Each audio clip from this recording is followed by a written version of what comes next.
Okay, another the shark infested auto pairing pool today.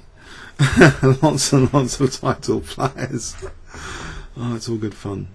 I don't really want the Winawer. What about Alapin Gambit line like knight, or just A3 just immediately?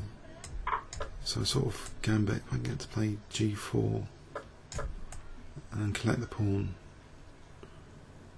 Yeah, this is kind of novel for me. I don't usually play this, but I don't want to play same thing all the time.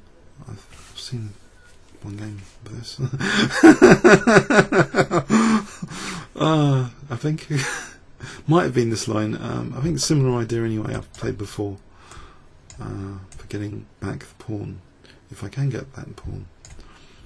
If I can win this game, I might play it again anyway. Even if I don't, I might play it again. But the diagonal as well, the dark squares, as well as regaining the pawn. He's obviously confused anyway, so it's been a success already.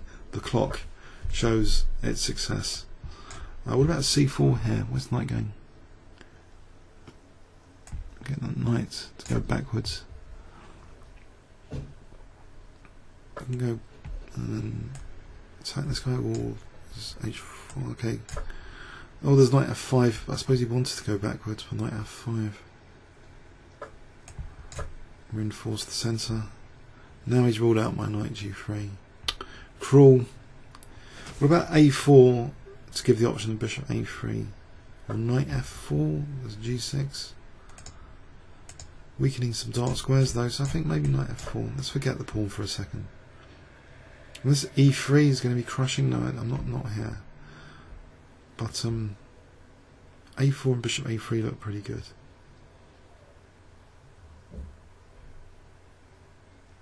G6 also might be an idea.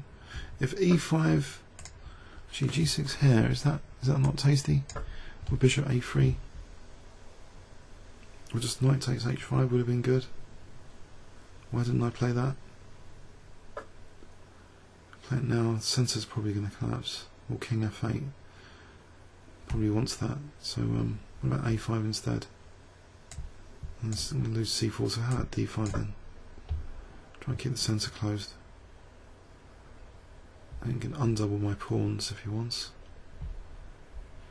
So I've got pressure on E6, quite a novel position. I don't want to castle because then knight H4. I'm threatening bishop E4 though. That's good. D5 maybe puts me back into the game, I hope. So E5, knight H5, king F8. And then what do I do with the knight? At least this bishop's like hemmed in. He didn't play E5, he's keeping the pressure of the bishop. So what about C4, bishop B2?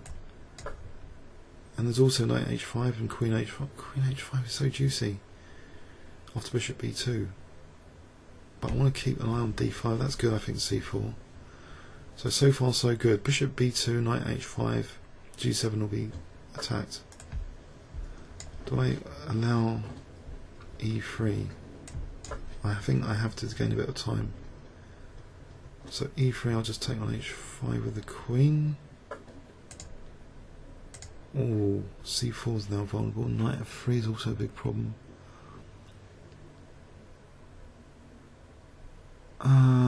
So rook C1, there's knight D3. No, there isn't knight D3. Oh, there is. I can take king F1. Right, just king F1 here for a sec. There's knight C4 to E3. So rook C1, there's knight D3. I can take, and then king F1. There might be rook E2. I'll play rook C1. That might be lesser evil. Knight F3 take. King F1. Okay, lesser evil. Rook C1. So I want to play king F1 now, and then do something about that pawn on H5. Munch it with either queen or knight. But I've got to get the king out of the centre, I think, with king F1 now. What about knight F3, king F1, or knight D3, king F1? That would lose the bishop. So knight D3 I'd have to take, king F1. Okay, at least this bishop's a bit blocked in, this bishop's on the diagonal, so it still looks kind of vaguely promising. It's not as if he's like hundreds of points higher, so I should have a chance in theory on the ICC auto pairing ratings. So if I move the bishop, I need to get mated with knight g3 or something. d2. Oh, maybe there's king takes e2 there. Just get the rook off. So what does he do about, in this position, queen d3? How's he parrying queen d3? Ooh. Oh, there's queen f5 mating. That's really unfortunate. That takes away the fun. Oh dear. Queen f5 out of nowhere is mating.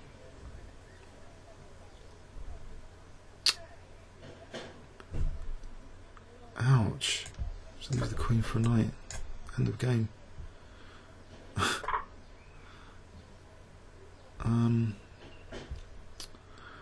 That's a bit of a rude move. Knight e3.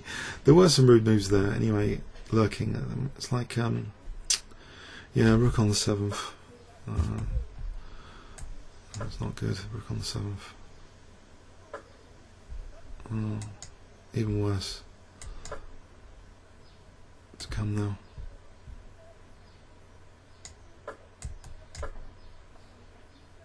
I was winning the house. He's not winning d1. Ouch. Oh, I get mated on g4. Shall I give him the mate? I resigned. Whoa. So promising. So promising here. Lots of options. Queen h5, knight h5. I play c4. But my king, I think, needs to be moved here. So the problem with king f1 was knight c4, because if bishop moves there was knight e3 check. So maybe best was actually just taking on e5, get rid of that pesky knight. And then just queen h5, where would the counterplay be? Giving up my precious bishop though. I don't want to do that, but maybe it was the best move. And if e3 just castle, there'll be no problems with the king. I'll just set myself up with loads of king problems here, with this rook on e2 for knight e3 and queen f5. Oh well. Comments or questions on YouTube? It's a tempo gain as well. Bishop. It's a tempo gain.